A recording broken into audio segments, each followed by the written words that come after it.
नमस्कार दोस्तों। उत्तर प्रदेश फारुखाबाद नाम तो सुना होगा आपने। एक ऐसी कहानी जहां एक प्रेमी को पूरे परिवार वालों ने जमकर पीटा और प्रेमिका देखती ही रह गई।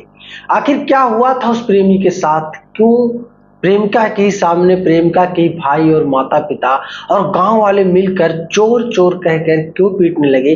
पूरी कहानी को समझते हैं आज। दरअसल विशाल नाम का एक व्यक्ति होता है, एक लड़का होता है जिसकी उम्र 28 साल थी, और दीक्षा नाम की एक लड़की जिसकी उम्र यही कोई 27-28 साल इसकी भी थी। स्कूल के दिनों से ही दोनों एक दूसरे को खूब चाह रहे थे। जब ये 8वीं क्लास में पढ़ रहे थे तभी से एक साथ पढ़ाई लिखाई होने की वजह से दोनों में अट्रैक्शन काफी हुआ, प्यार मोहब्बत बहुत आगे बढ़ चुका। लोगों को उसके बारे में पता भी चल चुका। धीरे धीरे ऐसा भी था कि दोनों का घर भी बहुत दूर दूर नहीं था, यही कोई 1.5 से 2 किलोमीटर का डिफरेंट था दोनों के घर में, और स्कूल एक ही थे। दोनों साइकिल से आया जाया करते थे, इसलिए बचपन का प्यार इनका बहुत दिनों तक चला। इतना दिन तक चला कि अब इनकी ग्रेजुएशन की भी पढ़ाई पूर्ण हो चुकी थी, ये आगे का कोर्स भी कर रहे थे, सब कुछ चल रहा था। फिर विशाल ने कहा दीक्षा से कि तुम अपने 2 भाइयों की इकलौती बहन हो, क्यों ना तुम और मुझसे शादी कर लो तो सबसे अच्छा होगा। दीक्षा कहती है नहीं, ये तो मुझसे नहीं हो पाएगा, जहां मेरे भैया लोग चाहेंगे मेरी शादी वहीं होगी। दरअसल दीक्षा के जो भाई थे, दोनों भाई कपड़े के बहुत अच्छे खासे व्यापारी थे, कपड़े के होलसेल के व्यापारी थे। दीक्षा जो थी वो बहुत अच्छे खासे परिवार से थी। दीक्षा के जो पिता थे, इन्होंने शुरुआत ही कपड़े के व्यापार से किया था, लेकिन दीक्षा के भाइयों ने उस व्यापार को बहुत बड़ा कर दिया था। इसलिए अब दीक्षा के जो पिताजी थे वो दुकान पे कभी कभार जाया करते थे, नहीं आराम से घर पे मौज मस्ती करते थे। दीक्षा की जो माता थी वो घर पे गृहिणी का काम करती थी। दीक्षा की एक भाभी भी थी और छोटे भाई की शादी की बात चल ही रही थी। सब कुछ परिवार में ठीक ठाक चल रहा था, लेकिन दीक्षा का जो मोबाइल फोन पे बात करना, चीट करना, चोरी चोरी चुपके चुपके घर से बहाने बना करके अपने प्रेमी विशाल से जाकर बाजार में या तरह तरह की जगहों पर मिलना जुलना चल ही रहा था कि धीरे धीरे करके ये सारी चीजें बहुत तेजी से फैलने लगी। अब एक दिन दीक्षा के बड़े भाई और छोटे भाई ने जब इसके बारे में दीक्षा से जिक्र किया कि तुम किसी लड़के से बात करती हो और ऐसा भी सुनने में आया तुम उससे मिलती भी हो चुपके चुपके, क्या हमारी इज्जत की भजिया बनाना चाहती हो? दीक्षा रोने लगी, कुछ बोली नहीं। बड़े और छोटे भाई ने दीक्षा को वार्निंग देकर छोड़ दिया कि आइंदा से अगर तुमने ये गलती दोबारा की फिर मुझसे बुरा कोई नहीं होगा। फिर धीरे धीरे करके दीक्षा का आदत भला कहाँ सुधरने वाला था। दीक्षा चोरी चोरी चुपके चुपके से फिर मिलना जुलना, फिर फोन कॉल से बात करना, यहां तक कि कई बार हुआ कि दीक्षा विशाल को अपने घर पे रात में 9-9 बजे घर के पीछे बुलाकर मिल लिया करती थी। और इस सब चीजें परिवार वालों को नहीं पता था, दीक्षा के परिवार वाले बिल्कुल नहीं जानते थे। एक दिन दीक्षा विशाल से फोन पे बात ही कर रही थी कि बड़े भाई ने जब इस चीज को देख लिया तो बड़े भाई ने पहले दीक्षा को खूब पीटा, उसके बाद पूरे घर में इसकी चर्चा कर दी। दीक्षा से मोबाइल फोन छीन लिया गया और लोगों ने, परिवार के लोगों ने दीक्षा को इतना मार दिया कि इसका तबीयत ज्यादा बिगड़ गया। इसको तुरंत हॉस्पिटल में ले जाया गया, इसका दवा इलाज चला। 1-2 दिन तक ये अपने घर पे फी आ गई और यहीं पे इसका दवा इलाज चल रहा था। इधर विशाल बड़ा परेशान था, चूंकि 2-3 दिन गुजर गए थे, विशाल की बात तो दीक्षा से हो ही नहीं पा रही थी। उसको समझ में नहीं आ रहा था कि क्या हुआ होगा उसके साथ, आखिर क्यों नहीं फोन लग रहा है, आखिर क्यों नहीं बात हो पा रहा है, दिखाई भी नहीं देती। कभी कभी तो दिन में विशाल बाइक से चक्कर भी लगाया करता था दीक्षा के घर के आसपास कि कहीं छत पे हो या आसपास हो दिखाई दे दे, लेकिन दीक्षा की तबीयत बिगड़ गई थी, उसका इलाज चल रहा था। दीक्षा दिखे तो दिखेंगे कैसे? शाम होता है, धीरे धीरे करके विशाल अपने आप पे कंट्रोल खो बैठता है और उसने ठान लिया कि आज रात वो दीक्षा के घर पे छत कूद कर जाएगा और दीक्षा का हाल चाल लेकर उससे मिलकर आएगा, चाहे कुछ भी हो जाए। विशाल नहीं समझ रहा था कि वो अपने जीवन की बहुत बड़ी गलती करने जा रहा है। रात में तकरीबन 10 से ऊपर हुआ, जब सारे लोग इधर उधर से सो गए, विशाल धीरे धीरे करके पीछे के रास्ते से चोरों की तरह छज्जे को फांद करके लटक करके और छत पे कूदता है। फिर छत पे जो कूदने के बाद खिड़की को इस तरीके से चोरों की तरह खोलता है कि मानो सच में एक जीता जागता चोर ही हो।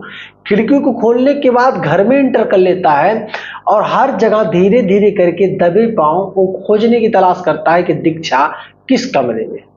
लेकिन दीक्षा एकदम ग्राउंड फ्लोर पे नीचे वाले कमरे पे थी, चूंकि दीक्षा के 2 फ्लोर के मकान थे, तो नीचे एकदम दीक्षा थी। अब ये इधर उधर चल ही रहा था कि परिवार के कुछ लोगों को भनक हो गया कि घर में कोई घुस चुका है, यानी कि चोर। अब इधर विशाल दीक्षा को ढूंढने की प्रयास कर रहा था, कमरे को तलाश रहा था, दीक्षा की चप्पल, उसके कपड़े को महसूस करना चाह रहा था कि जिस जगह पे उसका चप्पल होगा उसी कमरे में होगी, या जिस जगह पे उसके कपड़े होंगे ऐसा कुछ क्लू मिल जाए जिससे कि दीक्षा के पास कमरे में चला जाए और मिलकर चला आए। अब परिवार के लोगों ने धीरे धीरे करके जब सुन देख लिया कि घर में कोई घुस चुका है, मोबाइल फोन्स के माध्यम से गांव में कई लोगों को सूचना दे दी। अब गांव के कई लोग दीक्षा के घर को दो चारों तरफ से घेर लिए। उसके बाद घेरने के बाद लोग चोर चोर करके हल्ला करके, और दीक्षा जैसे उठ ही नहीं पाए क्योंकि उसका बुखार था, सर भी बहुत दर्द कर रहा था, चोटें भी काफी शरीर पे आई, डरी थी, कमरे में सुन रही थी कि आखिर सच में उसके घर में चोर घुस गया। दीक्षा मारे डर के कमरे से दरवाजा खोल ही नहीं रही थी, दीपक कर एकदम बैठी हुई थी अपने कमरे में। इधर चोर चोर करके दीक्षा के प्रेमी को, विशाल को, लोगों ने घर में पहले तो खूब मारा, दीक्षा के भाइयों ने, दीक्षा के पिता ने, और मारकर घसीटते हुए उसको बाहर लेके आते हैं घर से, और बाहर ही एक पेड़ होता है, पेड़ में बांधते हैं, उसके बाद खूब पीटते हैं। पीटने के बाद उससे पूछते हैं तुम कौन हो, क्यों आए। हालांकि उसने बताया मैं चोर नहीं हूं, मेरे पास में ही घर है, मैं दीक्षा से मिलने आया हूं, दीक्षा मुझे बहुत चाहती है, मैं उससे प्यार करता हूं, दीक्षा को एक बार बुलाओ मेरे सामने, भी सब सच आ जाएगा। ये सारी चीजें हो ही रही थी कि लोगों ने कहा चलो ठीक है इसकी बात मान ही लेते हैं, हो सकता है भाई दीक्षा को जानने वाला हो, उससे मिलने आया हो। लेकिन दीक्षा ने जब देखा कि पूरे समाज में अगर दीक्षा जाकर उस लड़के को पहचान लेगी और कह देगी हाँ इस लड़के को मैं जानती हूँ, मैं प्यार करती हूँ इससे, ये मुझसे मिलने आया होगा, क्योंकि 2-3 लोग से हम दोनों एक दूसरे से बात नहीं कर पाए, ना मिल पाए। लेकिन दीक्षा जैसे कमरे से निकल के आती है, कहती है ये कौन है, ये तो चोर है, इसको तो मैं पहचानती ही नहीं, मैं तो समझ ही नहीं पा रही ये लड़का कौन है, कैसे मेरा नाम जानता है और क्यों घर में घुस आया। अपने भाइयों को और पिता का इज्जत बचाने के खातिर दीक्षा ने झूठ बोला और पूरे गांव वालों ने उस प्रेमी विशाल को खूब पीटा। ये सारी चीज चल रही थी कि मौके पर पुलिस पहुंचती है। पुलिस जब तक पहुंचती तब तक विशाल की कुटाई इतनी हो चुकी थी, लोगों ने इतना पीट दिया था कि उसके नाक से बैंड, यहाँ लाल, बहुत सारी जगह पे कट पीट गए थे, यानी कि जिसे आप अधमरा कह सकते हो, उस कंडीशन में लोगों ने विशाल को पहुंचा दिया था। उसके बाद विशाल को वहां से तुरंत पुलिस वालों ने हॉस्पिटल रेफर किया। हॉस्पिटल में इसको एडमिट कर दिया गया। लगातार 3 दिनों तक विशाल का ट्रीटमेंट चलता है। इधर विशाल के परिवार वालों को जब इसकी सूचना मिलती है तो हैरान हो जाते हैं कि उनका बेटा चोर कैसे हो सकता है। विशाल के पिता सूर्यभान जो सऊदी में कमाते थे, वो उस समय घर पे ही आए थे। वो कह रहे थे आखिर किस चीज की कमी है, मेरा बेटा विशाल इकलौता लड़का है मेरा, मैंने उसके लिए लाखों रुपए कमा लिए हैं, किसी चीज की कमी नहीं है, कि वो चोरी क्यों करेगा, कुछ मामला और है साहब। ऐसा विशाल के पिता सूर्यभान ने पुलिस के सामने कहा।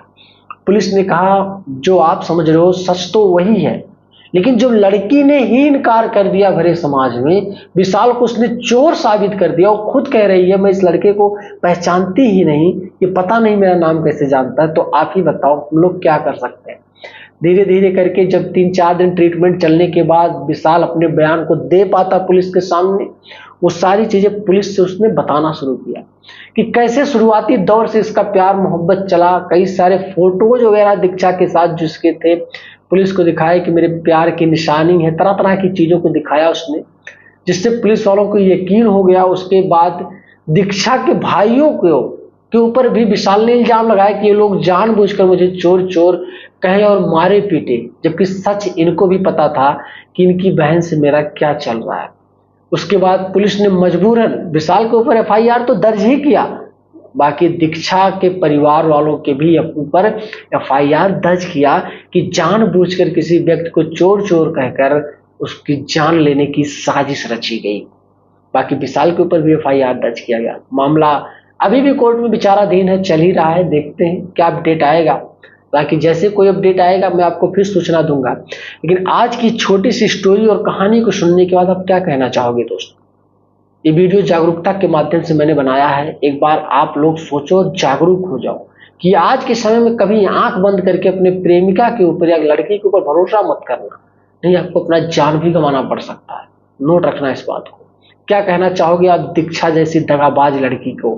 अगर दीक्षा ने शायद भीड़ में कह दिया होता इस लड़के से मैं प्यार करती हूँ, मैं इसको जानती हूँ, तो शायद विशाल और मार खाने से बच जाता। कमेंट जरूर करना दोस्त। वीडियो पसंद आया तो लाइक करना, चैनल पर नए हो तो सब्सक्राइब करना। मिलूंगा फिर एक शानदार सी स्टोरी को लेकर, तब तक के लिए जय हिंद।